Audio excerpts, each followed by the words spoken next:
the most of every opportunity that was handed to me. Yeah. I say handed to me, that I worked for. Because it wasn't just handed to me like that. I still had to put in the work for it. Even though, and I get, some stuff that I've done, it looks like, oh, this just got handed to RJ. It looks like because I worked that hard to get it. And that's a lot of people that I wish they had that mindset of, it looks like this just got handed to me. Because you didn't see all the late nights and studying. Now, I was never that all-nighter person in college. What RJ ain't finna do is pull an all-nighter. I'm not doing it. I don't have it in me either. If I don't remember it by midnight, guess what RJ It's a doing? wrap. I ain't gonna remember it by 3 o'clock. Exactly. I'm gonna just stick to what I do. Go ahead and call it, man. Boy, I'm gonna call it. I'm gonna get me some good Z's. And boy, I'm gonna say this good old prayer to the Lord above, man. He Lord, gonna touch my mind. Man, he gonna get this B. Man, yeah, and You get that B. Exactly, man. He gonna get me through. But it's just like it ain't. I mean, but even with that, he ain't just getting me through this test. He getting me through all of it. Praise God. God, he getting me through life and Preach, brother. Yeah, it's an evil world we live in, man. But I believe in God, and there is a God, man. So praise God. There we go, man. Drop a bomb, man.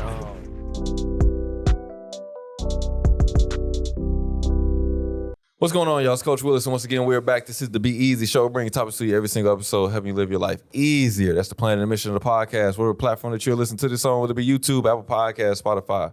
You can like, comment, subscribe, leave us a 5-star rating. Do not forget to share with somebody because support is gladly appreciated. So once again, like I said, I'm Coach Williz, always, man. We got the finalizer on this joint with us. As you can see, man, we had RJ drop in on us, man. What's going on with you, man? Not much, man. Just working and living. That's about it. It's a scam, ain't it? It's a scam, ain't it? Oh, man. You just working, and then that's it. And you die. American dream, man. We're living it. I tell my kids be like, man, Coach, I gotta go to work. I'm like, man, work. I say, man, y'all, retirement age is about 65 for most Americans. 70 now. Yeah. Get it right. I said, I'm 25. That's 40 more years of my life, man. I said, y'all got forever to work. Oh, yeah, bro. So be a kid while you can. Don't grow too fast. I know we all tried to. And now we like, man, we want to go back. Man, 65 years retiring, you got about what? We got about 10 more years. 10 more years? 10 Give more yourself years. a lot. You got a solid 3.5. Boy, you got 3.5, man. No, man. I might go vegan when I'm 50. I hope so. Buy me some more time, It's too late. man. The martyr is already messed up, man. You got high blood pressure. It's too late. You got high cholesterol. no. It's too late. About 68 and a half. I started watching them Tabitha Brown videos right there. She I'll be on pray the for you, vegan my stuff, brother. man. I'll pray for you, my brother. My mom did that for a little bit. Vegan? Did she like Yeah, it? she went vegan. My mom was vegan for like 5 years. Did she like it? Why she She stopped? did, yeah. She said she liked it. But I mean, my dad he grill a lot, so Yeah. she was like, "Yeah, I have to. I gotta go back to." That's crazy, man. I thought normally pulled when pork people is do that, something else. bro, don't do it, man. Stay away from that split hood, man. Stay Away from that split hood, man. Stay away from it, my It ain't brother. nothing like it. But I thought when most people went like vegan, bro, I thought they got to the point to where like it just got nasty. You know what I'm saying? Like they didn't want to eat it no more. Yeah, she didn't jump back in just like cold turkey. It definitely took her like I remember one time we were at the park for like 4th of July and she had a piece of brisket and she like threw up. She was like, yeah, nah, because it just upset her stomach so much. She was like, nah, I can't do this. So then like little by little, she got back into it, but she was just like, trying to jump back into it like that. She's like, nah, it wasn't gonna work. Yeah. So it made stomach. But I was like, man, if I'm vegan for 5 years, I'm not going back. That's what I'm thinking. Like, man, It's a lot of maintenance, though. Yeah. You got to stay on top of it for everything. And I just can't imagine doing it because I was pescatarian for close to 2 years, and it was too much upkeep after a while. So I'm just like, man, this chicken sandwich sound really quick, real easy. Yep. So I don't have time to just be, I got to meal prep. I got to meal prep this. Got to make sure I have this. Got to grocery shop. Make sure it's organic. Yeah. We finna go to Swadless. See, as long as you stay off the pork, my brother, you will live a long That's how life. it happened, bro. Like the company had like a little Swadley's thing. I don't even like Swadley's, but we had went to Swadley's. And I was like, man, that pulled pork. Oh yeah, man. They're calling my name, man. The white man science is amazing, man. I'm telling you, man. But yeah, man. Tell us, man, what is your last week been up to, man? Or the start of the new year. What you been up to, man? Yeah, man. We getting I'm a wrestling coach, so getting into that home stretch of the season. Regionals is next weekend, the 16th and 17th, and our state tournament is the week after that. Yeah. So like last week, we had our last couple of duels, wrestling duels, and then we had junior high state at the fairgrounds. So I spent Thursday, Friday, Saturday, basically from 7 a.m. to 9 p.m. at the fairgrounds. So it was just at the fairgrounds all weekend, and it was a busy week. It was a busy week last week. Had getting all this paperwork and stuff done, a lot of upkeep.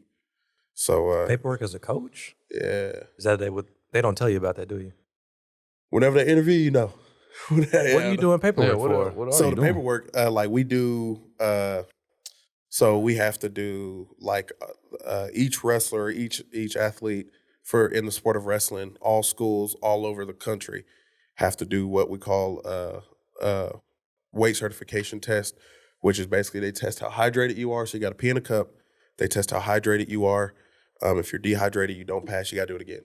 And then you step on a scale. They see how much you weigh, see how tall you are. And then they do this caliper thing, and they do a skin fold test to see how much body fat you have.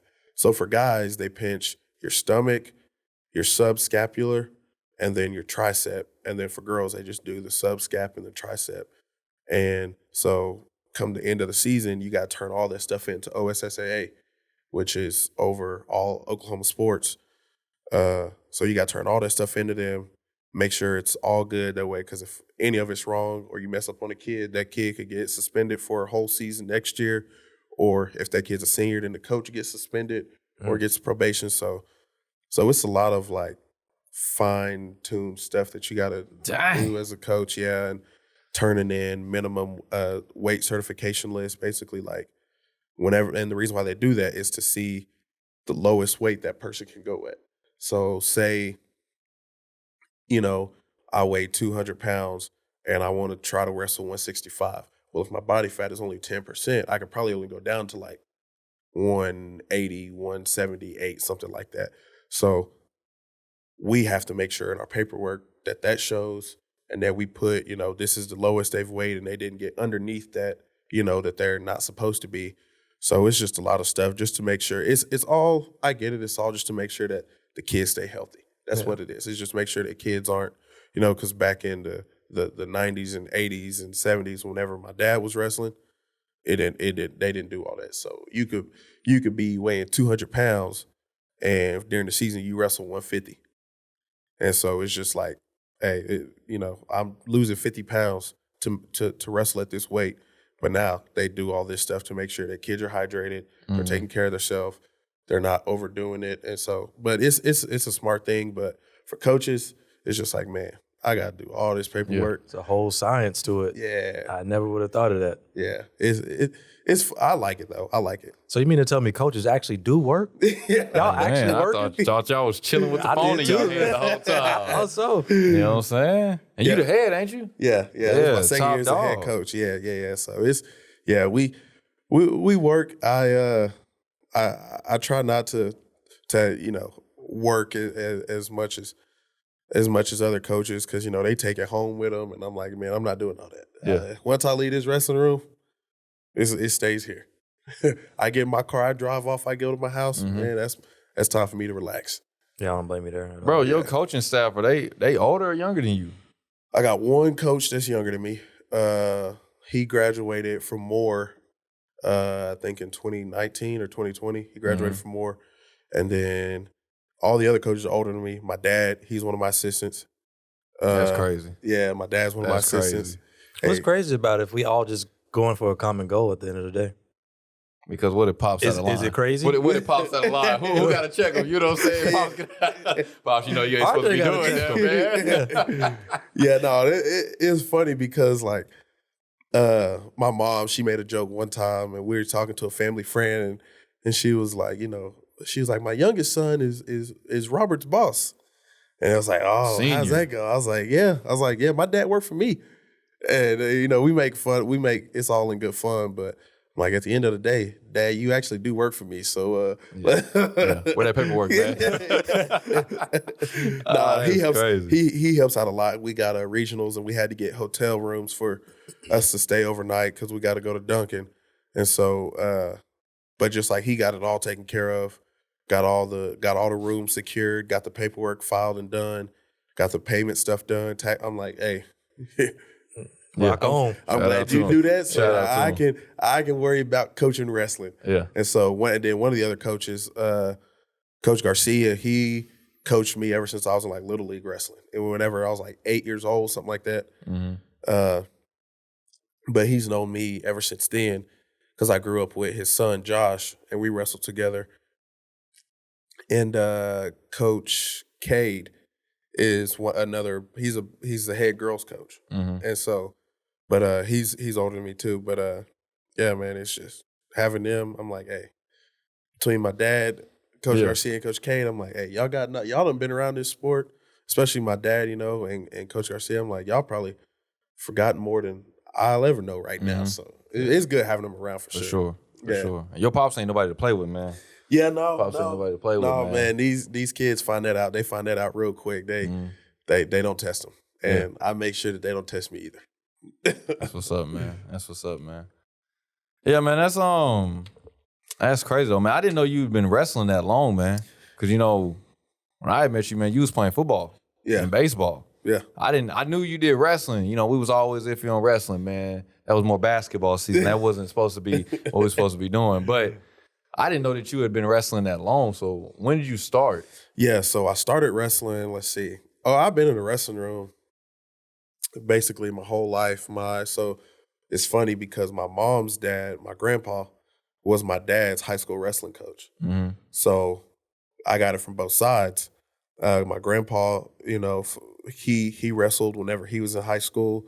He didn't wrestle in college. He went to Langston, and Langston don't have wrestling, so he went to Langston by choice or because they he wanted to. Oh, he went to the military first. Oh, okay. And then after the military, he went to Langston, and so that was his choice to go there. Yeah, okay. That was his choice to go to Langston. So he played football there, but so I started. I mean, I've been in the wrestling room probably since the day I was born because my sister wrestled. My sister is, I'm 25. My sister's 28. I didn't know that.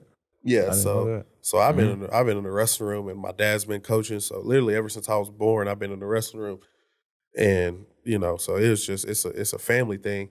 So I actually started practicing and competing whenever I was like 3 years old, and so but yeah, man, I've been doing it for long time. Yeah. Did it ever get old? Yeah, man. Let's see. Growing up, like my parents know this, but like, because they could tell as a kid, like I didn't take it seriously, like growing up. Like I was like, yeah, this is something to do. We go to these big tournaments. My parents pay all this money for travel and hotels and stuff, and I go. All the tournaments are double elimination, and I always got the biggest bracket. 128 man bracket. Yeah. And I go to this tournament, and I'm like, well, I'm finna go wrestle my 2 matches, lose both of them, and go hang out with my friends. Mm-hmm. And call it. Call it quits. I know y'all spend all this money. We want to win, but I mean, hey. Yeah, no. I want to have fun. I was like, my brother, he winning, so we good. He in placement matches, so all y'all's money didn't go to waste. But yeah, so I probably say around 6th or 7th grade when we was at Monroney. That's probably when I started taking like actually serious, and I was like, oh, I can actually do something with this. Yeah, So that's when I started taking serious. I think 7th grade, I got with a private coach and started doing one-on-one lessons with that coach, and really figuring out like, oh, so I learned it like this growing up, but it's really like this, just small nitpicky stuff that he was focusing on, and it really helped me realize, okay, I'm actually good at this. And then my freshman and sophomore year of high school, I wrestled, but I got hurt, so I had 2 season-ending injuries, and didn't get to wrestle really freshman and sophomore year when we was at Midwest City. So, and then my senior year, I was like, yeah, I gotta figure out something to do. Yeah. So came back strong junior year. It was a little bit of an obstacle getting over that mental block of, man, I've been hurt the last 2 years. What was that injury? So my freshman year, I broke my ankle, just snapped it, and then tore basically all the ligaments in my right ankle. And then my sophomore year, we were at a tournament in Perry, Oklahoma, and I was wrestling in the quarterfinals or the semifinals against a kid. I'll never forget this dude's name. Bryson Knuckles was his name. It's crazy. Yeah. Coming to hurt folks. Bryson Knuckles. Yeah. And Cornbread? Ark City, Kansas. That's where he was Ark from. City. Yeah. Cornbread fed. Oh, boy, right there. 100%. Yeah, man. So we wrestling and he trapped my arm, picked me up. You know, Matt returned me, snapped my shoulder right in half. And man, it was Legal move? no. The referee should have stopped it. But like whenever you're wrestling, you don't think about that stuff. So I'm like, it wasn't the dude's fault. You know, the referee, that's him to stop that and keep it safe. But it is what it is. But that happened. I remember, man, that happened on a Friday. I didn't get to a doctor till that Monday. So we stayed in the hotel. Man, I'd never forget. I'm sitting there crying. I don't wrestle. I'm like, man, I can't move my arm. We go back to the hotel that night, and I would always warm up with resistance bands, just to get my muscles fired up and going.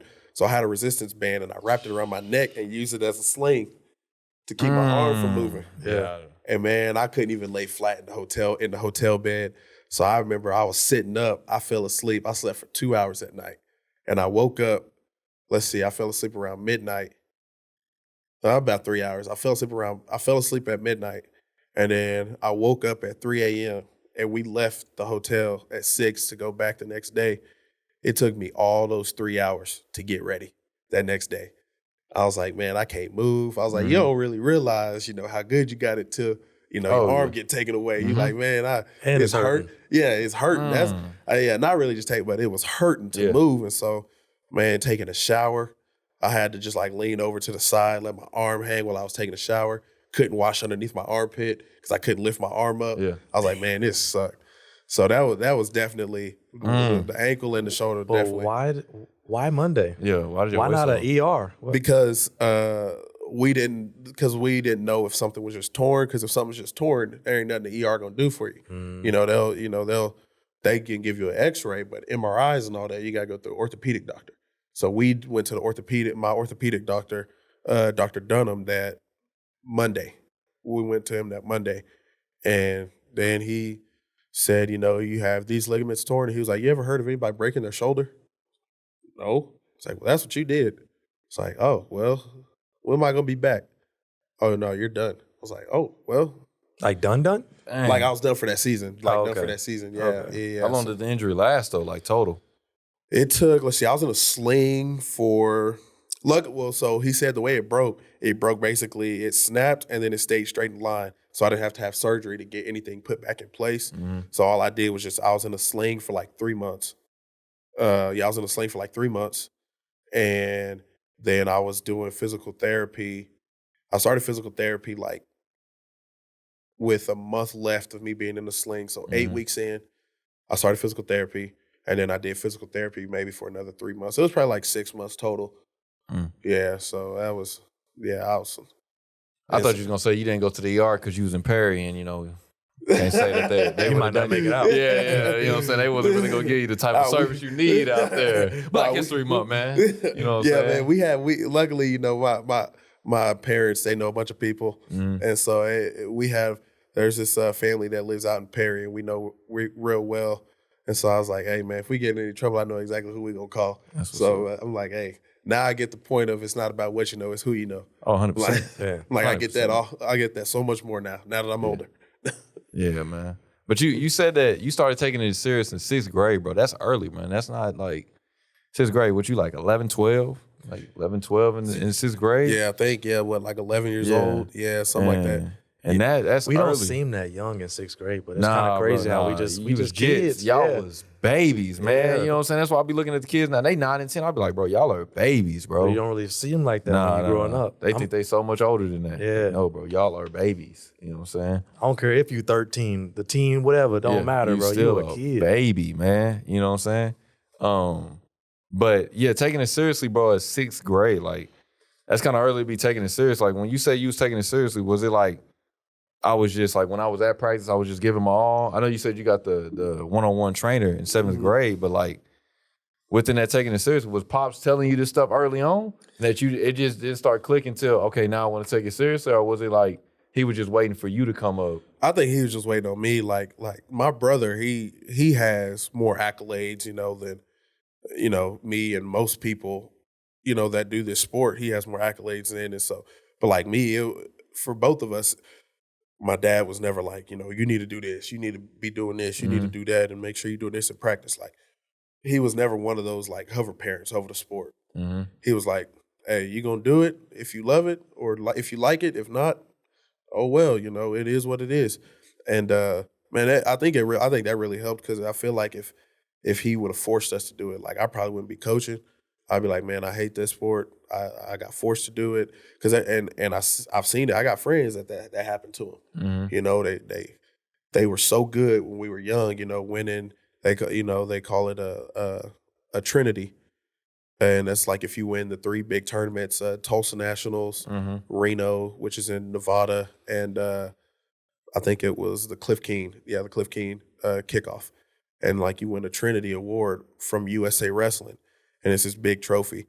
But like kids that was winning that when we was little, 3rd, 4th grade, like you don't hear about them now, in the wrestling community, and so like hearing that, I was like, well, I mean, it ain't really gonna bother me if I don't win a Trinity Award. I'm like, I don't really care. It don't really bother me none. And so, but yeah, no, if my dad was like pushing us to be like that, I feel like I would be like, yeah, no, I hate this sport. I don't want to be around it. I'll find something else to do in my spare time.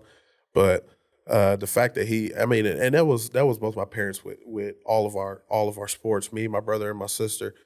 Like, we did rodeo stuff growing up also. And so, but with that, it wasn't like, you need to do this, you need to practice this, even playing baseball. My dad was never like, you need to, go to the cage and do, because then he's just like, well, this kid's going to grow up to hate this sport if we do this. And I'm like, well, yeah, you're not wrong. Because I see it now with some of the kids that I see at the high school and that I teach. I'm like, man, you getting pushed so hard and you hate it, and I can see that you hate it, but you like, I'm only doing this because my dad or my mom, and I'm like, man, that's not a good way to be a kid, because you're not really being a kid. You just living through your parents. Yeah, You're a robot at that point. Yeah. You're like, they see dad say jump.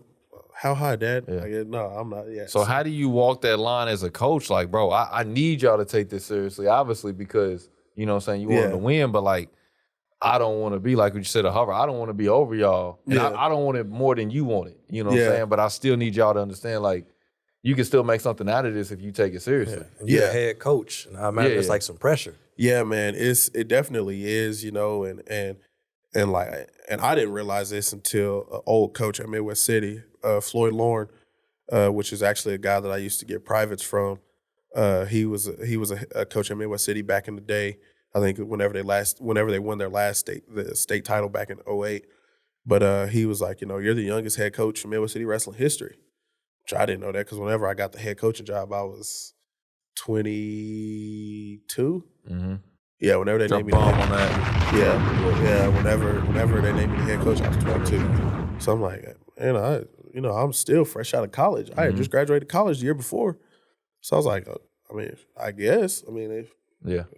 If y'all see fit. So, but man, it like, now I tell the kids, I'm like, man, I don't think y'all understand. Like, I love this. I love doing this, and I just want, if y'all, I get some of y'all aren't gonna love it, because so I got a lot of first year, second year kids, they're still trying to get their feet wet, and still trying to understand the dynamic of the sport. Yeah. But because it's a hard sport, it's one of the toughest sports there is, just because it's you, one other person, nobody, and it's you're losing weight, and you have to try to wrestle at 100% while feeling maybe 50, 60, 70%, So it's a lot of, it takes a lot of toll on your body, on your brain and stuff like that. And so I tell my kids, I'm like, guys, like you said, I can't want no more than you. And I told them, I've told them multiple times, I'm like, as much as I want to get out there and lace them up for you, I can't. I'm like, y'all got to do it for yourself. And so that's some of them have started to get that, and it started to click for some of them. But some of them is still, they're still trying to pick it up. And I get it because, some of them just learn slower. And I mean, I can't fault them for that. And now one of the bigger things is women's wrestling. Like women's wrestling is the fastest growing sport in the world right now. And so, but a lot of coaches a lot of the coaches that have been in the wrestling community for a long time have started to switch over to women's wrestling because they learn faster than boys. They pick up on it faster. And so it's also one of the things that we battle because then it's like some of those boys, not necessarily in my room, but I've seen some of those boys see the coaches drift over to, the girls getting the attention of these coaches that they used to have. And they're like, well, I mean, man, I don't really know how to. Well, at this point, yeah. Yeah. So, but I mean, my kids, they definitely, I think my first year at Midwest City, I was an assistant. I was an assistant coach. And I think we had like 18 kids maybe on the team. And then my first year as a head coach. Is that a lot? No, a full lineup is 14. A full lineup is 14. And like you go to like Edmond North, they got like 60 kids on their team. Ooh. Yeah. Yeah, you go to Edmond North, they got like 60 kids, but the head coach up there is Andy Schneider, and I've known him for a long, long time, wrestled for him Little League when I was in Little League. But he's done a great job with that program, establishing rapport with the kids, and they're going to win it. They're going to win the team state title this year. But like in Midwest City was at the back in the day whenever they were winning state titles and national titles, you had 40 kids in the wrestling room, 50 kids in the wrestling room at Midwest City, and then it slowly started to that amount of care into the program slowly started to go down. And then that started to decrease the number of kids that wanted to take it seriously. And then my first year, I get there and I got, 35, 36 kids on the team. And I'm like, okay, maybe this can go somewhere. And then the kids start buying into it more. And I'm like, okay, this can definitely go somewhere. So it's definitely good seeing that they're buying into it. And I get frustrated, like, because I don't like losing. I mean, but also, if you're a competitor who does like losing. So it's one of those things where like I see one of my kids lose and I get so upset, but it's like a lot of times like they think that I'm upset at them, but I'm like, I'm upset because I know you're like what you put out there on that mat, the product that you gave is not you. I'm like, I see you in practice. I see how you compete in practice. You didn't compete like that today. And so that's the thing that's frustrating because I'm like, man, I know you got more in you than that. And so, but like, it's also one of those things that a lot of these kids, we all went to Midwest City, man. A lot of these kids ain't got that support that they need. And so they like, I mean, hey, coach said I could do it. Yeah, sure, whatever, probably not. Yeah. And then, these kids, you tell them like, hey, man, I believe in you. And they like, what? It's the first time I done heard it. Yeah. Yeah. And it's throwing you off. I'm 14, 15, 16. Yeah, man. And it's like first time somebody actually on my side. Yeah, and man. And do they even believe you? Yeah. Or they're like, sure you do. Sure you some of them, yeah, it's like a split. Some of them is like, yeah, sure. But I'm like, dude, like it sucks because, and I tell the kids, like, they'll ask me stuff, I think, and like they'll ask me stuff about, their dads and all this stuff. And I'm like, man, I'll be honest with y'all. Like, I grew up in a 2-parent household. I'm like, so I don't really, like, whenever they ask me questions, I'll just keep it because, like, kids can see through honesty. I mean, they can see through lies like nobody's business. And I'm like, dude, I'm going to be honest with you. Like, the stuff you're dealing with, I don't know how to talk to you about it because I grew up with 2 parents in the household. With a present dad. Yeah. I'm like not like he was just in it. He was present. Yeah. And I'm like, he was, taking us to practices, always doing stuff. So I'm like, bro, I don't really know how to address that, but I know somebody who can. Like, and so I think that's a kind of a thing that is good to see, like, especially me being back at Midwest City, or the dub as we call it, that gave so much to me because I'm like, man, it's all these young black kids, man, and a lot of the problem is they don't see themselves in the picture. And now they like, oh, we got these black male teachers in this building. Yeah. Now they see themselves in the picture. And they're like, oh, now I got these black male coaches. Oh, yeah. Now they see themselves in the picture. Yeah. And so that's a big thing for me and for them. And so those kids that are like, oh, coach just told me he believes in me. Now it really sets in and it really hits different with them. And I can tell that it hits different with them because then they go out there and they show, I'm like, that's the product that I see you give in practice. Yeah. And now you gave it to them on the mat. I'm like, that's the you that I need every time. Now, does it happen every time? No. Because, I mean, kids have bad days, you know, just like us adults have bad days. I get it. I'm like, you know what? It is what it is. Back to the drawing board. We good. So. It doesn't sound like you're new to this coaching thing at all. Like, did you have like a leadership role when you was wrestling? Because like for me, if I was jumped into like doing some coaching, I wouldn't sound like this at all. Yeah. You just sound very confident. You know exactly what you're talking about.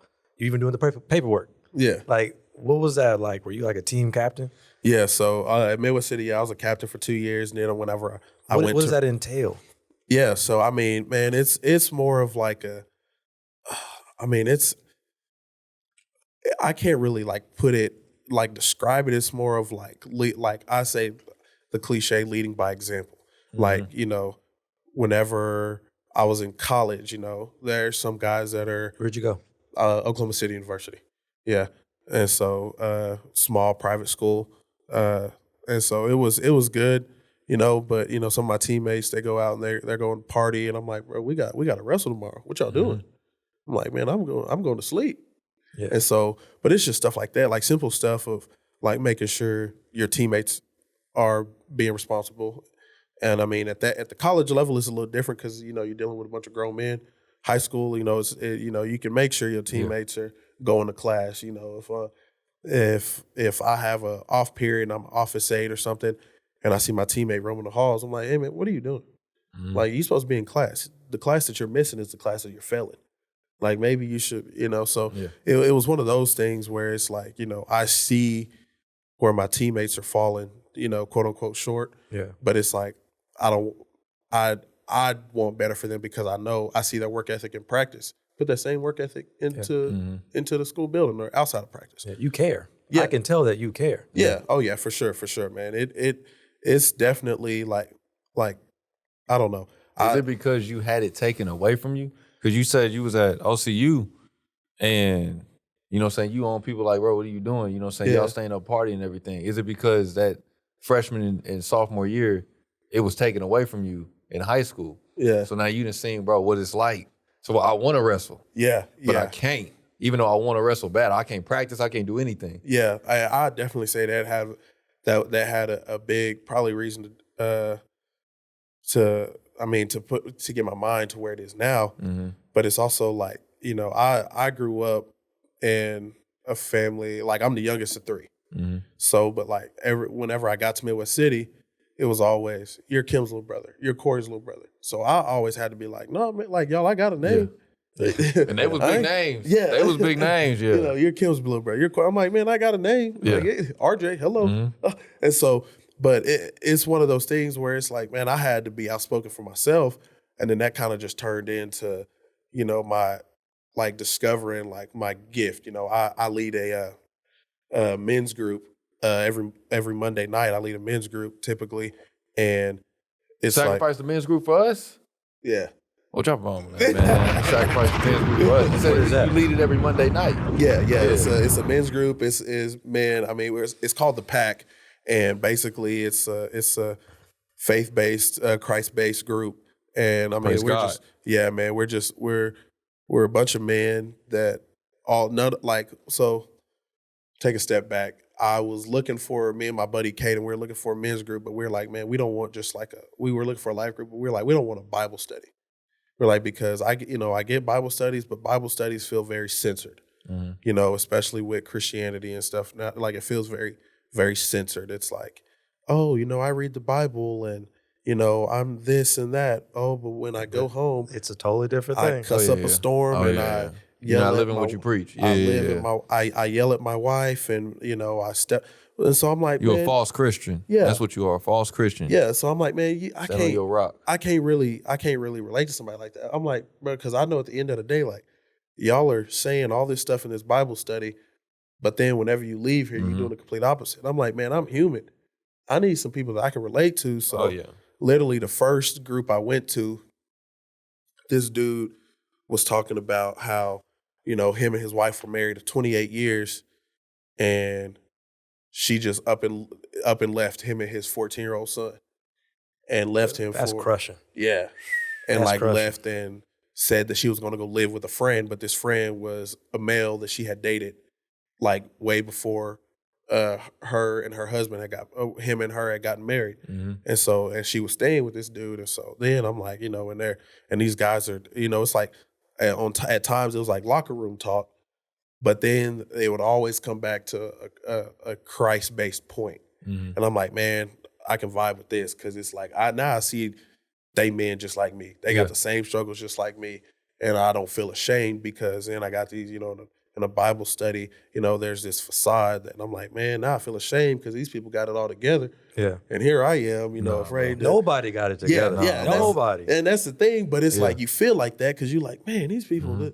But then I got to this men's group. I mean, I think the youngest kid is like 16 and the oldest guy in the group is like 77. And one of my good friends in the group, he grew up, he's from Jordan.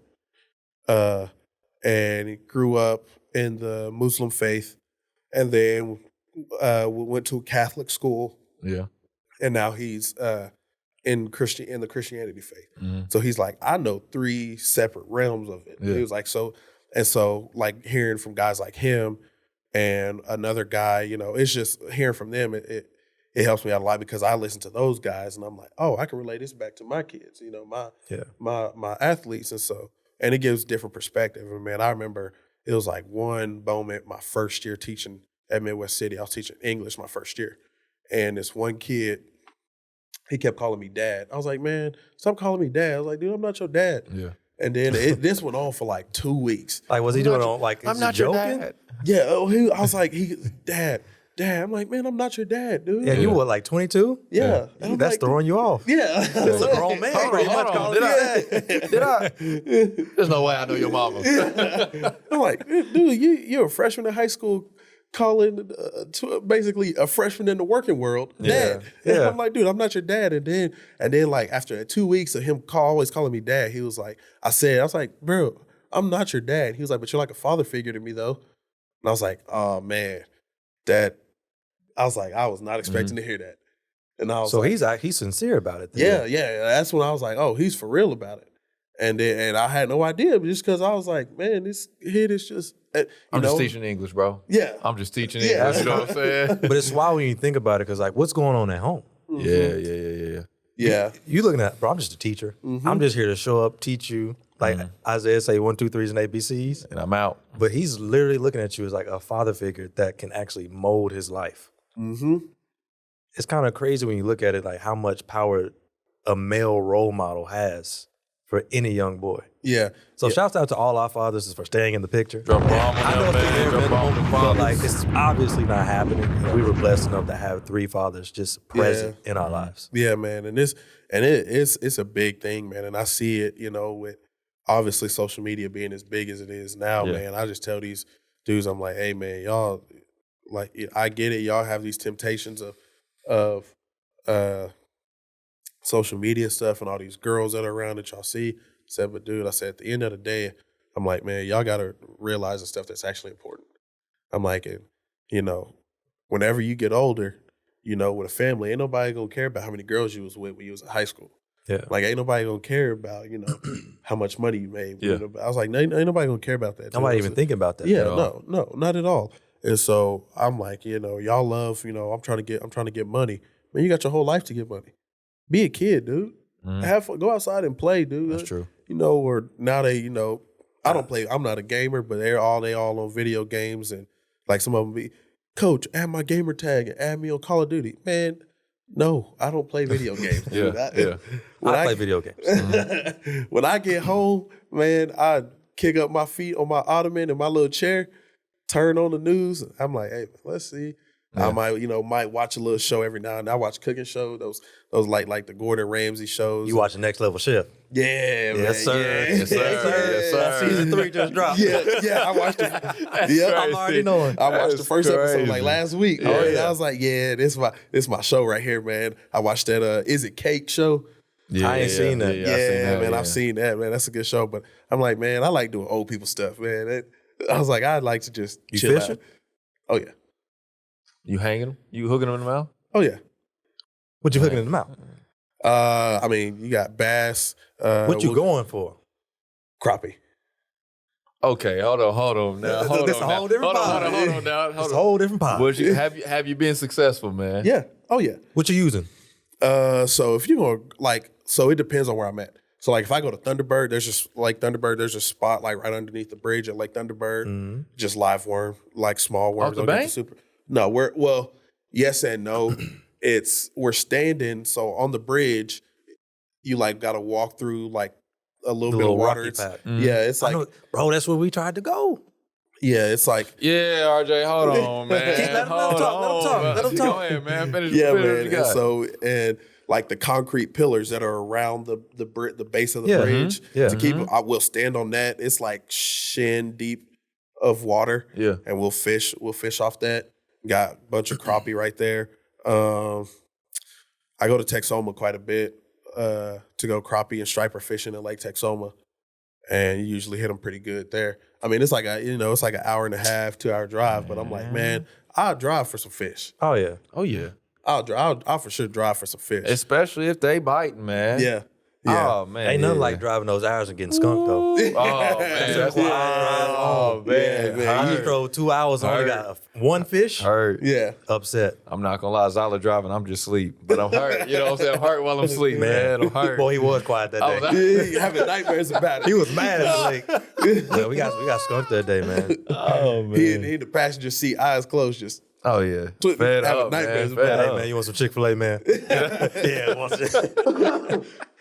But yeah, Yeah, man. man. We're gonna have to try to hit him in the mouth, man. For sure. Oh yeah, for sure, man. I mean, it's fun. Me and my brother, we go hunting sometimes too.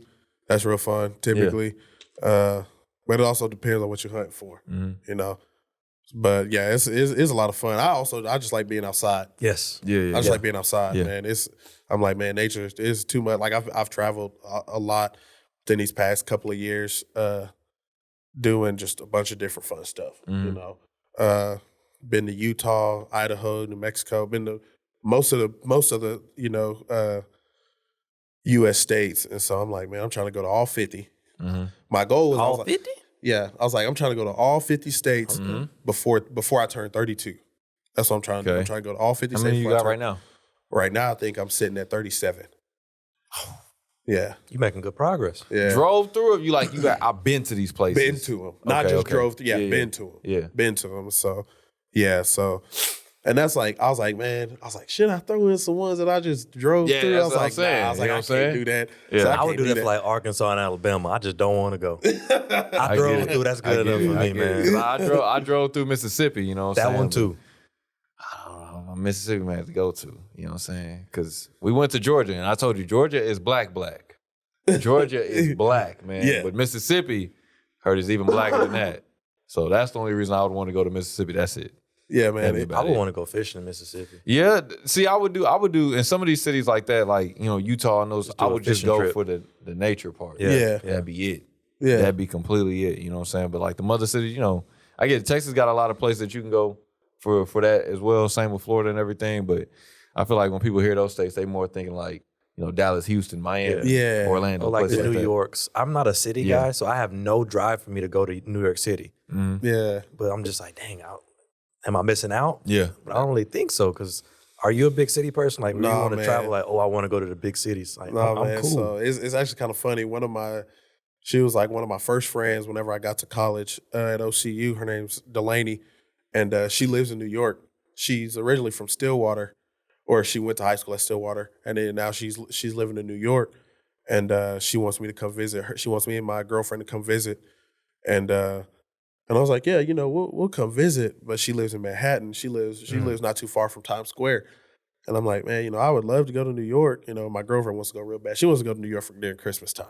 I feel like that's like That's high volume. Oh, yeah. that makes I'm like, I sense. feel like, you Plane know, tickets through the roof. yeah, Not that. yeah. I'm just like, it's a lot of foot traffic, a lot Yeah. of Oh, yeah. people. And she's not. My girlfriend. She's from a small town. She went to. Oh, that's going to overwhelm her. Yeah, she went to Geary High School, which her graduating class had 21 people. Man. Yeah, To like her a graduating- million people per square mile. Yeah, What was that, 1A? man. I think it was like class B. Yeah, man. But I mean, yeah. So she wants to go. But we'll probably end up going this at the end of this year for Christmas. And so I told her, I was like, if you want to go, we'll go at least once, But man, I have no desire to be in a big like LA. Yeah. Nope. People are like, you got to visit LA. I will never probably ever go to LA. I don't need I to. get that. Yeah, I'll never. I've been to San Diego. Well, I say San Diego.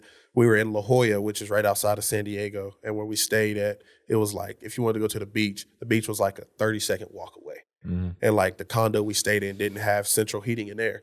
You just opened the windows and cracked the sliding doors and got the wind from the waves, which that was pretty cool.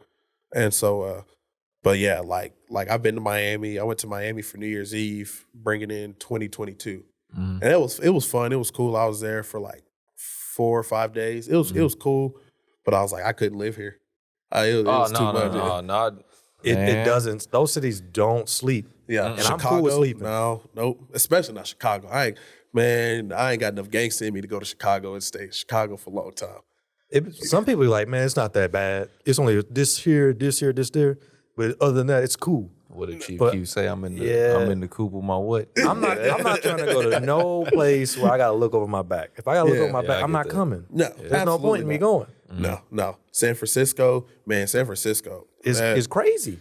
the homeless population in San Francisco, man, they have little tent cities. Yeah. Yeah. And it's bad. But I'm like, bro, And they cool with it. They just kind of like walk through it. Human feces just on the sidewalk, and they just like, yeah, it's cool. No, Dirty needles everywhere. like, nah, bro. I'm at a restaurant and I see human feces on the ground. Bro, I want to go home. Yeah. Yeah. And I want you to comp my meal, bro, because I can't eat right here. This ain't right, man. Oh, you This talking ain't about what right. you mean? That's always there. Yeah. That was Henry. This is part of the scenery. Yeah. Tripping. Nah, bro, I can't do it, man. I couldn't do it. Yeah. But man, nah, man. The big cities, nah. My mom's side of the family, all from small towns. My grandma is from this, and my mom, and we were there whenever we were younger from this small town in Arkansas called Salgahatchee, and it's a native town, but real small. Bunch of like my grandma's closest neighbor is like half a mile away. Dang. But I'm like, yeah, man. I know the feeling. My mom was from Idabel. Yeah, Just out in the middle of nowhere. yeah, man. It is just. I'm Well, like, she's not from Idabel, but our family's from Yeah. Idabel. yeah, Yeah. man. And so I'm just like, man, the big cities, we can have it. Yeah. I want That's some room. Yeah. Some Yeah, land. I get that. I get that. A lot more country than I thought, RJ. I didn't know you was that country. Yeah, a little bit, man, a little bit. I guess the dub throw you off, man. Because I'm telling you, bro, the dub is kind of crazy. It's a weird dynamic because It's diverse though. it's so diverse. Because for one, you got people that live in the center of the dub, they city all the way, Yeah, and then the outskirts, like I was telling you, the Yeah, outskirts of the outskirts, dub, yeah. man. You may live on the outskirts, and therefore, like you country, bro. You Yeah. know what I'm saying? Because I'm telling you, outside of like once you cross over that city lines of the dub, bro, it's a whole. Unless you go, you going west to like Del City and everything. yeah, But you cross over the city lines the other way, yeah, it's country, man. yeah. That's crazy though, man. But With the focus on wrestling, when did college come in? Was college like a goal? Like, I just want to go to college, or this is going to pay for college? Right. Were you even trying to like what did you major in for college? Yeah, so my major was criminal justice and social sciences, and I had a minor in accounting. So, but originally, like going back to high school, like I wanted to go to the military, and so I wanted to go to the Navy, and then I went to a recruiting office, and then they saw that I had asthma, and they said thanks but no thanks, and they slid my papers back to me. Dang. Like just because of asthma? yeah. Yeah, because so a lot of, from my understanding, what I was told, I could be wrong. So if I have any military people that watch this and they know different, y'all, I might have lost them. yeah, I'm just saying from what I was told is that basically they screen you off of what basic will be like. And so if basic is a lot of up-tempo, hard, workouts, then asthma can get in the way of that. I was like, okay, cool, I respect it. But growing up, my mom had always told us boots or books after high school. She was like, I've got you through these 12 years. I need you to give me 4. Boots or books, military or college.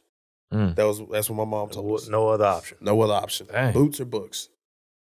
All right, mom. Yeah. I pick boots then. Yeah. Trade school was an option. Trade school was an option. Okay. But boots or books was our thing. She said, I've gotten you through these 12 years. I need you to give me 4.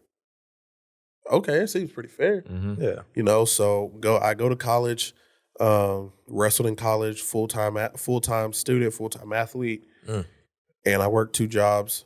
Man, it was rough. You worked while being an athlete? Yeah, man. Yeah. Dang, because you had to or you just wanted to? Just because I wanted to mostly. Yeah. I mean, it was, you know. We talking work study, we talking like, man, No. you was clocking in. Yeah, clocking in, like actual job, man. Yeah. Whew. Yeah. So Full time. What did you do? So what was your free time? What they say? When did you sleep? Yeah. When did you eat? When did you sleep? That don't make no. yeah, don't make man. no So sense. it was a pretty decent schedule that we had. So like we had a 6 a.m. practice, and then I would have my classes in the morning, typically in between first and second practice. And then our second practice was at 12:30, from 12:30 to 2. And then I would have the afternoon, and then for my major-based classes, so for criminal justice-based classes, they were one night a week, 6 to 9:30 p.m. Yeah. And so, but one night a week for 8 weeks. So I'm like, so if I got a criminal justice class on Monday, 6 to 9:30, then I know Tuesday, Wednesday, Thursday, Friday, you know, I have the evening, afternoon free. Mm-hmm. Or if I have a Monday, Wednesday, 6 to 9:30, you know, 2 separate classes, I still got Tuesday, Thursday, Friday, so it was Saturday, Sunday. So I found a way to make it work. My weekends were pretty full because it was either wrestling or working. That's what I was doing on weekends. So, but I mean, man, I didn't mind it too much just because I like being busy. I like, you know, having stuff to do because I'm like, man, I know, like, I see what happens when people don't have nothing to do. Oh yeah. I'm like, They gonna do just that. They're not gonna do nothing. Yeah. They gonna look man. up at like 30. Yeah, man. Ain't did nothing. Yeah, and I think part of it was growing up. You know, y'all know that you got that uncle or that cousin that, man, you better stay in school. You don't want to end up like me. I don't. Whenever you, and I'm like, I don't. and so I'm like, man, I had a couple uncles like that, and I'm like, man, you're right, I don't. Yeah. So let me go ahead and stay busy, stay in these books. Yeah. And so, but yeah, so the wrestling part was fun, man. It was definitely like a job. It was definitely like a job, but on paper, I was technically a walk-on. On paper, I got offered a scholarship, but on paper, I was technically a walk-on for wrestling. So it was a little weird. How much did the scholarship cover? Like, what percentage you looking at? So that's where it got a little weird. So I only got, I think it was like a $1,500 scholarship for wrestling. But that's at a private school. Yeah, but breaking it down, it was, so the reason why. So originally coming out of high school, I got offered, it was a $9,000 scholarship. Okay. But I got the Claire Looper scholarship, which paid for everything. Yeah. So the Claire Looper scholarship paid for everything, and they only give out 10 of them. And so I was one of the 10 recipients, and it's a minority scholarship. Mm-hmm. And so basically to boost the minority population in schools like that. Yeah. I'm like, I get it. And so Claire Looper, you know, it obviously. You filled out for it? Yeah. Okay. Yeah. Right. Yeah. How'd you know about that? Yeah, how'd you do that? People need to know. Yeah. So Do they even still do it? Yeah. Yeah. They still do it at OCU. And basically you'll go onto their website. You can just type in Claire Looper Scholarship. It'll have all the stuff. You have to do like do an essay. I think a 500-word essay. I think you have to do like an intro video talking about yourself. That has to be like 5 minutes or something like that. It might have changed. But it was, and then you submit all your stuff, your transcript. You have to submit a resume. Mm-hmm. And then once you submit everything, it's basically like in the hands of OCU. Like they'll call you, hey, you know, we've went over your stuff. Now we want to interview you. So I go in and I get interviewed for it, which kind of a cool thing about this is, so Claire Looper, for, you know, people who aren't familiar, she's famous in the Cat's drugstore sit-in. And there's a picture of a little girl at the Cat's drugstore. That's Claire Looper. She's a civil rights activist. And so she is famous for that. Her daughter, Marilyn Hildreth, was good friends with my grandpa. real good friends with my grandpa. And so my grandpa had her number, and I went and had lunch with her just to talk to her. I mean, she had known me ever since I was a kid growing up. And so I went and had lunch with her, and we talked a little bit. And this was before I got the call about the interview. Yeah. And so went and had lunch with her. Me, my mom, my grandpa, and her. We went to Johnny's to go eat. And then I got the call like 2 days later to come get interviewed. And I was like, this is kind of ironic, you know, because I told It's her. all about who you know. Yeah. Man. Yeah. And so because I had told her that I applied. Yeah. You know, and so not thinking anything of it, just because she was asking, you know, about college and stuff like that. And so I was like, yeah, you know, and so I go into the interview and they're asking me questions. So I sit down and it's like a panel interview. You know, it's me on one side and then there was like 4 or 5 people on the other side. Yeah. And so they're asking me questions, you know, about myself and all this stuff. And, you know, tell us something interesting about you. And I was like, this is where I plug it. So I was like, well, you know, Claire Luper's daughter, Marilyn. And they're like, yeah, she's actually, you know, on our board here. It's like, well, I just had lunch with her a couple of days ago. Like, you know, she's real good friends with my grandpa and all this stuff. And you know. My eyes light up. Yeah, man. Boy. So the I know somebody that knows somebody, man. exactly. That's crazy. So I said, it's not about what you know, it's about who you know. So, man, a couple of days go by. I remember I was actually driving south down Martin Luther King, getting ready to turn and head east on Reno, right there by I-40. And I'll never forget it. I get a call, look at my phone. Hello? Hi, is this Mr. Walker? Yes. Hi, this is, I'll never forget this man's name. Kyle Wallace was my admissions counselor to OCU. I just wanted to call and let you know you were one of the recipients for the Claire Luper Scholarship. The check just cleared. I said, what? Yeah, I just wanted to congratulate you, and we're excited to see you this fall, Mr. Walker. Okay, great. Man, I heard that phone, man. I'm going crazy in the car, man. I'm at a stoplight. I'm going crazy, man. And so I call my mom. I tell her. Call my pops. I tell him. I was like, man, I'm geeked right now. I call my grandma. I call my grandpa. Man, I'm geeked. And so, but like before that, like I was probably gonna go out of state for college and probably not do sports because I was like, man, you know, I'm kind of, well, I say not do sports, but not, you know, do sports in state just because I was like, you know, I'm not getting any love from these in-state schools. Yeah. You know, I say that, but my brother was at OCU before I got there, and I was like, man, I'm not just gonna go to OCU. Just he getting a big scholarship, you know, but I was like, man, I'm not gonna go to OCU just to go and get all these, you know, tens of thousands of dollars in debt. You know, at this, you know, private school. It's the second most expensive school in the state, right behind Tulsa. And, you know, so I'm like, man, I'm not about to do that. So, you know, so I had went on a couple recruiting trips for wrestling, went on a few for football, and then I got that. And I was like, man, I'd be a fool not to take this offer. Yeah. I'm like, man, everything was paid for except for my books and the general fees. Yeah. Which that's easy. Yeah. Comparatively? Yeah. And so, but the books were taken care of because the associate AD that we had at the time and the coach that we had, if you had a 3.0 GPA and you were an athlete on certain teams, like it just depends on what the coaches had worked out with her. If you had a 3.0 GPA, you got your books paid for that semester. So if you finished the semester and your GPA was a 3.0 or above, you got your books paid for that semester. RJ went to school for $40.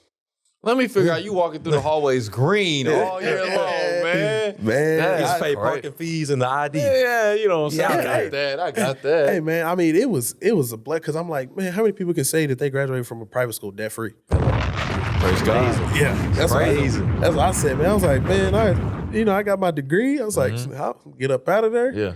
Check that student loan. None. I'm cool. It's easy, you know, man. so it was a blessing, man. And also like being a Claire Luper scholar, you learn a lot more. You know, I got involved with the Black Student Association there, and man, met a lot of great people.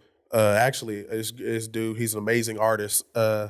He painted a mural of Claire Luper.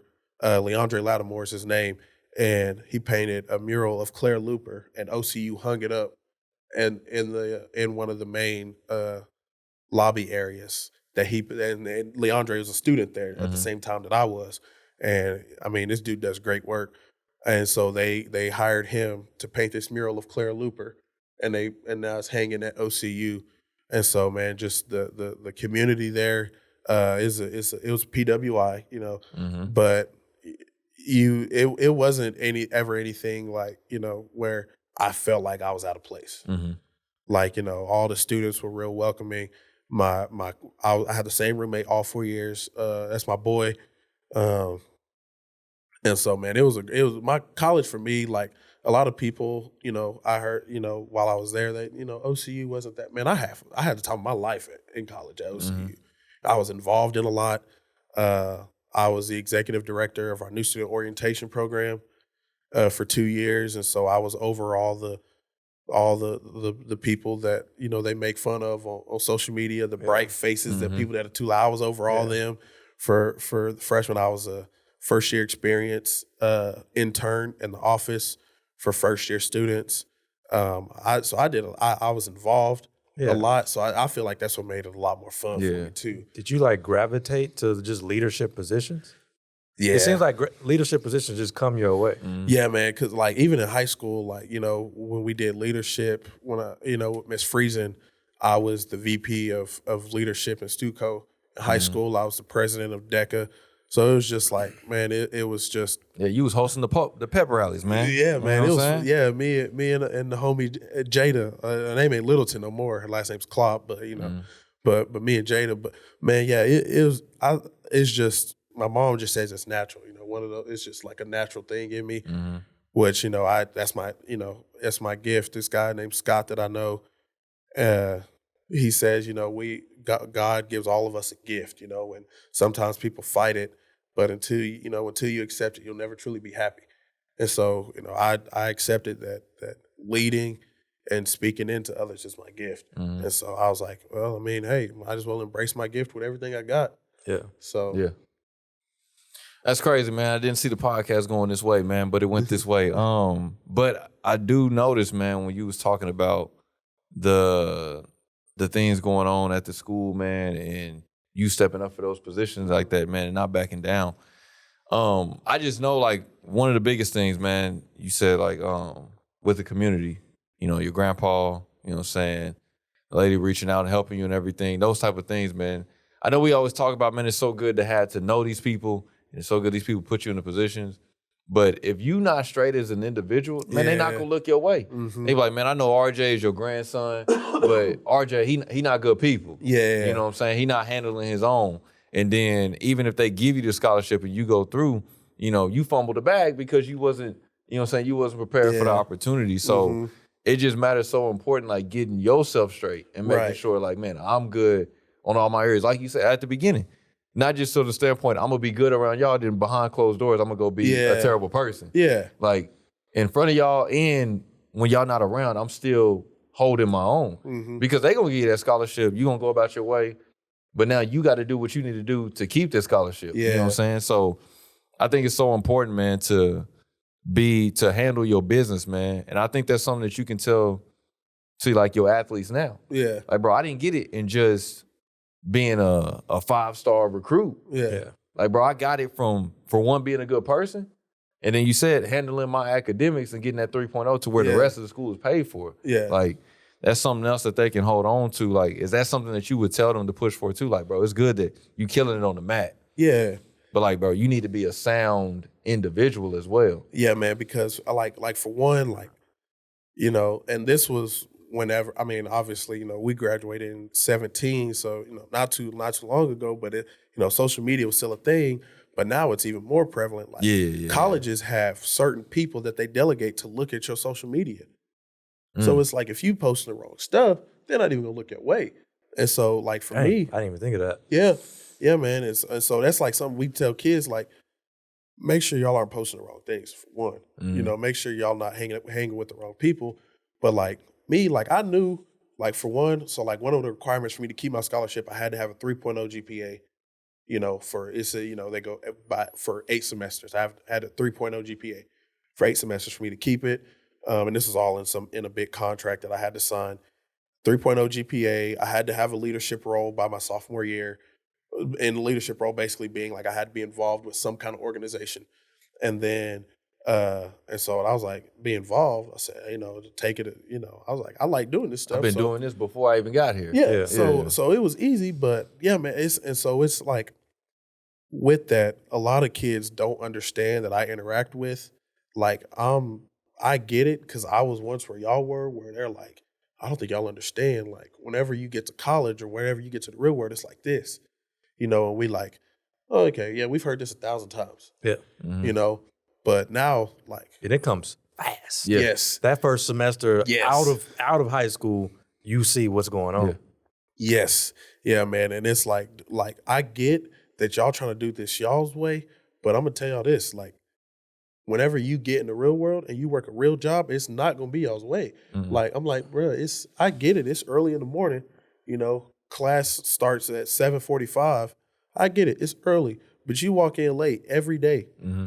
Every single day for 9 weeks, you walk in late. If I walk in late to my job every single day For 9 weeks late, You won't even make it 9 weeks. I'm not gonna have a job no more, man. I'm like, I don't think y'all understand, but I understood that at an earlier time than I feel like a few other people, but it was also because like my parents, they didn't play. Mm-hmm. My parents, RJ, you better be where you say you're gonna be. Mm-hmm. But also like growing up, like my parents, so like a lot of our friends had curfews. My parents didn't give us a curfew. Like we didn't have a curfew whenever I was in middle school, high school. My parents, their exact words were, be home before the sun comes up. And if you're not home, you better let us know where you at. That was That was the same thing for me. Yeah, that was it. And you're not even wilding outside. Exactly. Yeah. Exactly. Like I was usually at my boy's house and we playing, at the time I played video games. Yeah. At that time I played video games. Yeah. I'm gaming hard. Yeah, we played just video. chilling. I'm Yeah, we gaming, just chilling. We not doing nothing. I'm chilling at his house, probably eating Oreos and pizza. Mm-hmm. And so, but that's all it was. But knowing that my parents gave us that freedom, I'm like, I had no want inside of me to go wild out. Yeah. I was like, bro, my parents, they not super strict. I'm like, they let me do really whatever I want to, I'm But like, you also know they don't play. yes. Don't play. They don't so play. I'm not going to abuse it Exactly. because I'm And going to lose it. And that's why. And I'm like, man, my parents, they saying this, but I know for a fact there's a line and I know which line to not cross. Yeah. So it was, for me, like, it was pretty easy to make that decision. Like, okay, I can be this person. I can be this version of RJ, or I can be this version of RJ. Whenever I get to college, I can be the RJ that's trying to go out and party all the time and wild out, or I can be the same upstanding character RJ that I've been all throughout high school. And it was an easy choice just because it's like, at the end of the day, whenever I graduate from college, I'm gonna want a job. And, maybe I don't stay in education forever. Maybe I want a job that I need resources from my criminal justice advisor. Well, if I was a turd in college, why would she want to give me a good recommendation to somebody that's wanting to? And so I think about it that way. I'm like, one day I'm gonna need a favor from somebody. And I don't want like them to be like, take your risk with them, buddy. And I also say my reputation. Man, that's so underrated. You don't ever want somebody to be like, I don't really know about him, but I mean, it's up to you. Yeah, man. He meet all the qualifications. He got the degree. Yeah. You know what I'm saying? He show up for work, but like, man, his character, man, he like, It's up to you. Yeah. Man. And so like my reputation and my name, that's all I got. Yeah. That's it. That's all I got. And so like it was even something like I had a friend from middle school, and we had a falling out, and we still don't really talk to this day. But I'm like, man, I stuck my neck out for you, and you messed it up, and now it was for a job, and I'm like, so, and like the guy who hired him loved me, and I'm like, dude, I'm so sorry, I didn't know he was gonna do this to you. You playing with my name. Yeah. And then he was like, and so the guy of the company, he was like, RJ, he was like, I know you're good, dude. He was like, I get it. Sometimes things just happen. I was like, dude, I said, but I stuck my neck out for him. And I don't want you. My head off. Yeah, and I said, and I don't want you thinking that these are the kind of people I'm gonna send you. Yeah. I was like, I don't want. He's like, RJ, I guess so. But just stuff like that, which I feel like people like our age don't think about enough. I'm like, No, dude, no, you not got to at think all. about the bigger picture, because at the end of the day, I'm like I said, I'm gonna need a favor from somebody, and I want that person to know that it's gonna be, that favor is gonna be asked by somebody that's deserving of it, not just some turd that's Joe Blow from the block and gonna mess it up and do so. Yeah, man, I try to make sure that in everything I do, I'm like, well, let me make sure. Am I doing it with the right intention? Am I doing it with the right frame of mind? And do I have the right, intent from the heart to do it? Yeah. So These decisions got consequences out here. yeah, Big consequences. Even if it's something small, you don't really think nothing of it. Like him, he's like, man, all right, it ain't even gonna be that bad for RJ. I'm gonna just dip out. Yeah. But he messing up the goals for the next man. yeah, Your next recommendation, they like, oh, that last dude you sent us, yeah, ain't really it. Yeah. It's crazy how just connected we are, and we don't really realize it. You blocking somebody else's blessing. yeah, man. yeah, man. And it's like it's one of those things where it's like my consequences, like so at OCU, it wasn't really that much, but like being black, I can definitely see my consequences compared to some other people's was a little bit more harsh.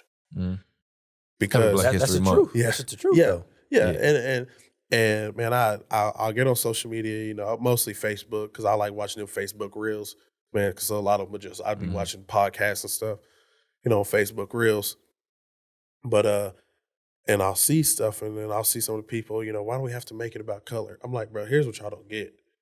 I'm like, man, our ancestors had it hard. Like we had it hard. We come a long way. We trying to celebrate that we come. We a long didn't make way. it about color. We didn't make this. Yeah. I don't know who did. I don't know who I did. don't know who we did. didn't talk to that guy, man. But yeah. we didn't make it Yeah, about we color. didn't make it about We color. would love for it not to be about color. Yeah. But when I'm going to this store and they looking at me sideways, you can't tell me it's not about color. Yeah, yeah, and I'm like, man, and when I walk by this older lady who's in her mid 70s and she clutched her purse, when I walk by, lady, I ain't done nothing to you. Yeah. And we can't make this up. Yeah. I can't make this up. You're locking the doors real fast. Yeah. You're greeting everybody but me. I can't make this Yeah. up. So what else is it? Yeah, man, and it's like, and for one, like, lady, why you clutching your purse? Like, I can't just snatch that from you, for one. Yeah. And two, like, come on, I ain't now. never heard that perspective. I can still get that thing, lady. Why you doing it? I mean, that's real though. That is true. I can still get that if I was like, what are you doing, man? Man, but yeah, man, and it's just like I'm like, I've gotten those walking down the side of the street and get that awkward smile. Yeah. And that head nod. They're scared. Yeah. And like, bro, I'm scared. Yeah.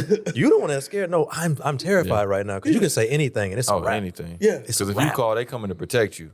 Oh yeah, yeah, man, and so, but like, and it's like with we've had conversations about law enforcement whenever I was in BSA at OCU, but I'm like, man, I get the whole police officer thing, especially because it was around the time with George Floyd and Breonna Taylor, and I'm like, man, I get that. I'm like, but my uncle has been in law enforcement for 30 years. I'm like, I got cousins that are in law enforcement. I'm like, I respect law enforcement. My roommate's dad was a OCPD detective. He had been in OCPD for 20 years. I'm like, I get it. I was like, but I'm also not going to be the one that says all cops are bad. Yeah. All police are bad. I'm like, I can't say that because I'm like, because We need the police. Yeah. I was like, if I get robbed, I'm not going to be like, man, police are bad. I ain't calling them. We just need higher standards. Yeah. Like the barber can't have higher standards than the police officers. Like if a doctor messes up, he losing his job. Yeah. He's not going to a different hospital. He's done. Yeah. But a police officer messes up, I'll just go to another one. Yeah, yeah, and that's really the big thing about it. Like, like I said, I love police officers. I love our law enforcement, but it's just for the ones that are bad. Call them out. Yeah, that's literally it. That's the ones that are bad, and this is coming from somebody who one day wants to be in law enforcement. And so, but it's also one of those things where it's just like it just takes time. That's and some people they get, but I'm probably one of the most patient people though you'll ever meet. So that's probably one of my flaws because I'm like, hey, it just takes time. And then some people are like, well, how much time do they need? I'm like, I don't know. Apparently a couple hundred. Apparently. And they still want more at the top of that. For some reason, they feel like we catching up. Yeah. You know what I'm saying? Somehow we working backwards right now. It don't make no sense. Yeah, man. But yeah, no, it's just one of those things where I'm like, man, the world we live in, the main thing that I say about myself and and to other people. As I'm like, man, just make sure you're a good person overall. Absolutely. I'm like, because that's something that people can't beat. That's it. If you're a good person and they still trying to be rude to you, man, and that's just pray for them. Yeah. And don't let us talking like, oh, it's about race, it's about color things stop you. Just because you black don't mean you can't be out here achieving big things. Yeah. You can't use it, oh, bro, they against us, so I'm going to just chill at the crib. Yeah. No, get out there and get after it. Even if you got to work 2 times harder, do it. Yeah, and can't nobody stop you, just like you said. If you got a good person, yeah, man, nothing stop you. And that's one of the main things because people, whenever they they ask me where you go to school at? Oh, I go to OCU. Oh, you play basketball? Huh. I appreciate the microaggression, but no, I don't. How tall are you, RJ? How tall are you, I'm man? 5'10", man. 5'10", you know what I'm saying? Like, you think I hooped? You think I was hooping? Oh, well, football? They're just going to run down the list. Yeah, I'm like, man, you run track? Track, no, you know what I'm saying? No. Would you do fields? Oh, I know. I know. There has to be something that you were Baseball. doing. Yeah. I'm like, no, I'm not Dominican. Yeah. Me no black. Me no black. Me no black. Like, no, I wrestle. Oh, you wrestle, huh? Yeah. Oh, so you got a wrestling scholarship. Actually, no, I didn't. I got a full ride academic scholarship. Hold on now. Hold on now. Like, what? I'm like, yeah, man. Like, and so, but it's like, but they don't think they're doing anything wrong. No. They don't realize it. Yeah, and that's also another thing because Ignorance. So many people are arguing like this. They're arguing like this. I'm like, man, if you sit down and have a conversation like we do right now, you can get a lot more solved. Yeah, and that's the big thing. Like my college roommate, he's from Chickasha, and he was like, we had a few black people in Chickasha, but I never really had black friends growing up. He was like, because I never had to talk to them. Mm-hmm.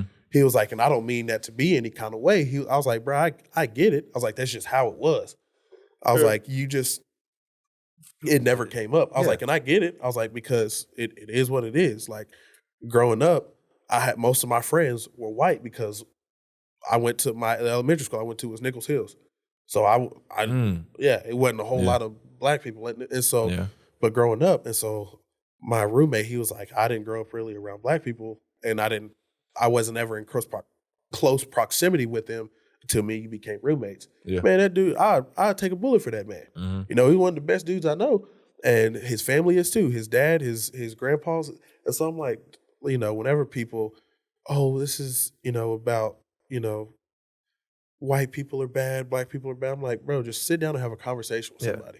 You realize they have a lot in common. Yes. A lot in common. A lot more in common. People are bad. Yes. And you're going to come across a lot of bad people. But I'm in the camp of I don't think all people are bad. No. I don't even think the majority of people are bad. Yeah. I just think the bad people make a lot of noise to where it's just like, all right, people I'm done with people. Yeah. Or I'm going to just stick to my race and we're done. Yeah. But we black. We know some black dudes that will burn you. And it's a wrap. Yes. And they don't care. Yeah. Yeah, man. I'm like, and so don't let that fool you. Yeah. And I mean and that's the thing, it's like I don't have to watch my back around just like you said, just like white people. Like I gotta watch my back around other black people. I gotta watch my back around, Mexico. So it's across the board. So I'm like, you can't just specify it to one thing. But like like we said, conversations kill a lot of the dead, so if you just have a conversation with somebody, it'll go a long way, which is what I love talking to people face to face, getting to know them. When people think I'm weird for that, like whenever my girl calls me, I'm like, here's the thing. One thing, I don't do FaceTime. I'm not a big FaceTime person. I don't like it either. I don't do FaceTime. I'm not a big FaceTime. Y'all old, man. Y'all old. I don't like that. Man, I don't do Y'all FaceTime. old, man. I don't do FaceTime. My mama FaceTime me, man. Y'all old, I'm man. even in the camp, I'll talk to you when I get home. Yeah.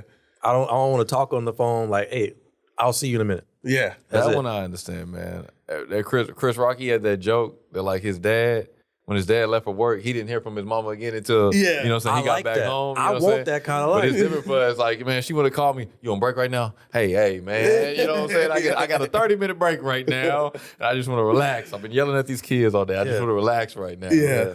I get that. That's exactly how it is, man. Because my girl, I love her to death. And sometimes she'll call me I'm at work dealing with kids, talking all day. Sometimes I'm in my car, and she would call me or FaceTime me, and I'm like, man, I really don't feel like talking on the FaceTime. I really feel like talking at all. Yeah. I'm just trying to cruise home, listen to some music, decompress for a little bit, and I'm good. Yeah. You know? And sometimes she doesn't get that. Sometimes she does. But I'm like, hey, you know, it is what it is, you know? And I can't falter for it. Yeah. But it's just like, hey, but FaceTime, the only FaceTimes I answer is when my sister's FaceTiming me because I know it's probably going to be her with my niece and my nephew. That's like, I'll answer that. I'm like, I'll answer that for sure. But I want to see them. Yeah. Where they at? What is that? What is this TikTok? One of my students showed me. It's like when you go over to your friend's house, you push the friend out the way. Where's that baby? Yeah. I get that. I get that. That's me with them for I sure. understand. Yeah. Man. But yeah, man, I think the whole basis, man, and how important it is to just be a good human. I was thinking about this the other day, man, just because of how easy it is to be a bad human, man. Yeah. Because of the things that's glorified, you know what I'm saying? The things that get highlighted and everything, like you said. I know one thing, man, you know, not to go too far into the Bible bag, man, but the lust of the eye, man. The lust of the eye, just the things that just seem so enticing. Yeah. You know what I'm saying? Like you said with the athletes, man. You know, hey, man, I want to talk because I want to know this girl, that girl. Yeah. You know what I'm saying? And these type of things like that, man. And you don't realize, like you said, man, when you get out, man, that stuff is really worthless. Yeah. You know what I'm saying? It's really like causing you more headache than what you need. Oh, yeah. You know what I'm saying? For And the pride of life, man. You know what I'm saying? Shout out to Avery, man.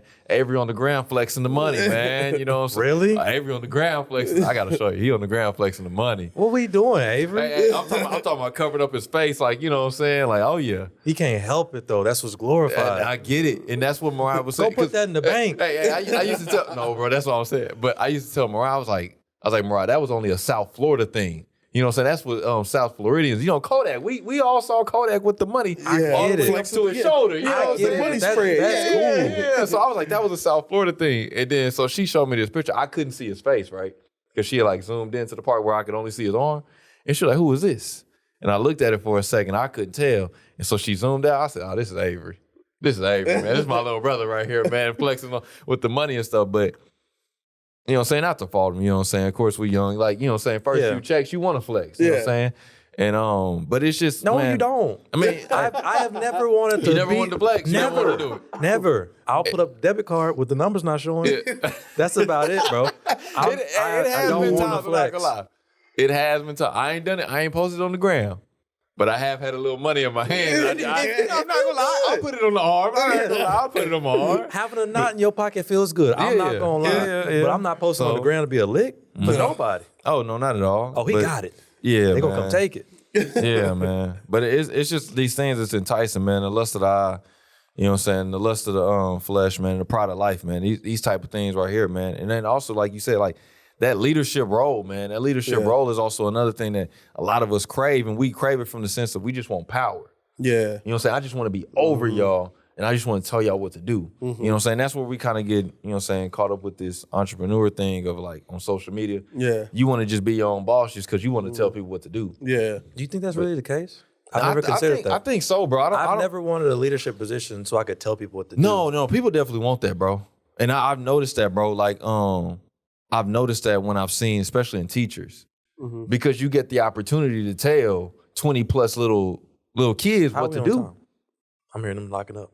Yeah, we looking close on time. Okay. Yeah, we about to be wrapping up soon. But like, you get the opportunity to tell 20 plus little kids what to do Yeah. on a daily basis. Right. And they showing up to get told what to do. Yeah. Is they gonna listen? No, they probably not. But you know what I'm saying? But you get the opportunity to do that. And I noticed that some of them get frustrated because these kids ain't listening to me. Right. They not doing what I want them. You know what I'm saying? Like I told you, went through that little spell. But that don't happen for me long because I don't want to have power over y'all. I really want to teach y'all. Yeah. My goodness, if we could get area and perimeter down, we be golden, man. Yeah. If we could find out what the main idea of a dang text is, we be golden. But like, I really want to teach y'all. Yeah. You know what I'm saying? Like you said, like with the sport of wrestling, I really love this. Yeah. And I really want y'all to get this. And I want y'all to be the best wrestlers y'all can. Yeah. Ultimately, no different than I want y'all to be the best students, but ultimately, I want y'all to be the best humans y'all can be. Right. You know right. what I'm saying? For sure. So that's what I'm saying. I know people like they mix up that, man. They mix up that from that, I want that power. I don't want to lead. You know what I'm saying? I want to flash in this moment. I don't want long-term success. Yeah. So, you know what I'm saying? From your standpoint, how hard are you saying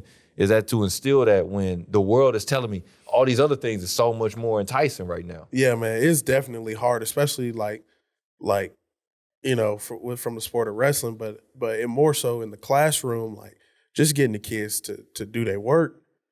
It's hard, and then you ask them like, "Oh, what do you want to do?" I want to be my own boss. You do realize, like, even if you're your own boss, you still got to work hard. You still got to put in the work. You got to work harder than somebody that's doing a 9 to 5. Yeah. You got to work harder. But they just take a dump on 9 to 5s. Yeah. I'm not finna be doing 9 to 5s, but you're not even turning in your homework. Yeah. Exactly. At all. You got an F at Midwest City.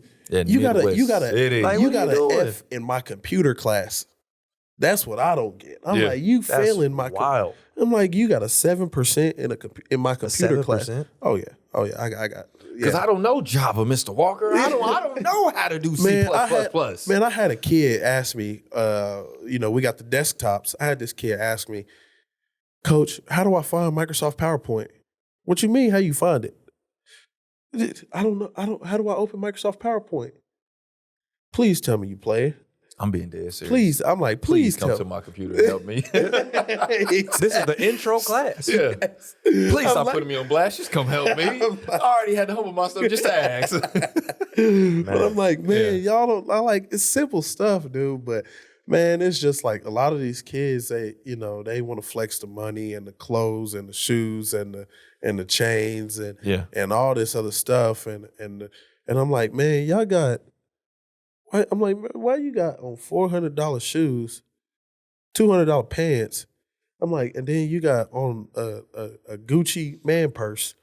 I'm like, bro, what? I'm like, what? And you failing. Yeah. With a $10 mindset. Come on, yeah, man. I'm like, bro, y'all want to be multimillionaires, but you got a $2 work ethic. Yeah. 3 months after graduation, it's a wrap. Yeah, that's what I'm It's saying. a wrap. Yeah, You're man. gonna be selling that. Yeah, and that's what I'm saying, dude. I'm like, you know, I got a lot of boys I play football with at Midwest City, but it's some of them that ain't doing too good for themselves right now. Come on now, don't say something.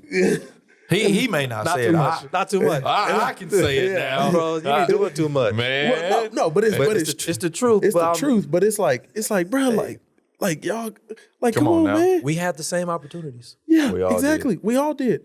I'm like, bro, you can't say that you didn't get this opportunity because, you know, Ticket to Rose was for everybody. Yes. For everybody. Free 2 years of college. I'm That like, can change your life. yes. Change your life, literally. For free. You didn't have to pay for books. You didn't have to do anything. Literally. You was RJ walking through the hallway. Yeah, you got it. You just show up. Yeah. And Rose got the best cybersecurity program. I'm like, Getting the tech. do. yeah, Getting the tech. yeah, Yes. Cybersecurity changed my life. So we have the same opportunities. yeah. What are we doing? But I'm like, y'all, okay, For free. Go run these streets, man. Go run these streets. See how far that gets you, man. Go run these streets and be trapping the rest of your life. And let's see what that retirement look like whenever. That retirement is a sale.